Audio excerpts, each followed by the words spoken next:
শুক্রবার 23 আগস্ট সকালে সরেজমিনে গিয়ে দেখা যায় হ্রদের পানি বৃদ্ধি পেয়ে ডুবে গেছে সেতুর পাটাতন। অনেক জায়গায় ভেঙে গেছে পাটাতনের কাঠ। পানিতে ডুবতে থাকা ভাঙা পাটাতন দিয়েই ঝুঁকি নিয়ে চলাচল করছেন সেতুর অপর প্রান্তে বসবাস করা স্থানীয় লোকজন। অনেকে সেতুর দড়ি ধরে পার হচ্ছেন। পানি উঠে সেতু ডুবে গিয়ে পর্যটক সমাগম বন্ধ হয়ে গেলে পর্যটকদের হতাশার পাশাপাশি ব্যবসায়িকভাবে ক্ষতিগ্রস্ত হবে ঝুলন্ত ব্রিজ সংশ্লিষ্ট পর্যটক নির্ভর ব্যবসায়ীরা।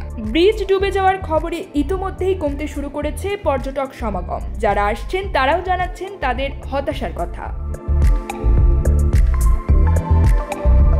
এ ব্যাপারে বাংলাদেশ পর্যটন কর্পোরেশন রাঙামাটির ব্যবস্থাপক আলোক বিকাশ চাকমা বলেন, ব্রিজে পানি ওঠাতে আমরা আপাতত পর্যটক চলাচলে নিষেধাজ্ঞা আরোপ করেছি। বৃষ্টিপাত কমে আসলে আশা করছি পানি কমে যাবে, তখন আমরা আবার পর্যটকদের জন্য ব্রিজ উন্মুক্ত করে দেব। প্রতি বছর ব্রিজ ডুবে যাওয়ার ব্যাপারে তিনি বলেন, আসলে নাব্যত্ব সংকটের কারণে হ্রদের গভীরতা কমে গেছে, ফলে বর্ষা মৌসুমে পানি বাড়লেই সেতু ডুবে যাচ্ছে। ঝুলন্ত সেতুটি নিয়ে আমরা নতুন কিছু ভাবছি। News desk, channel 16।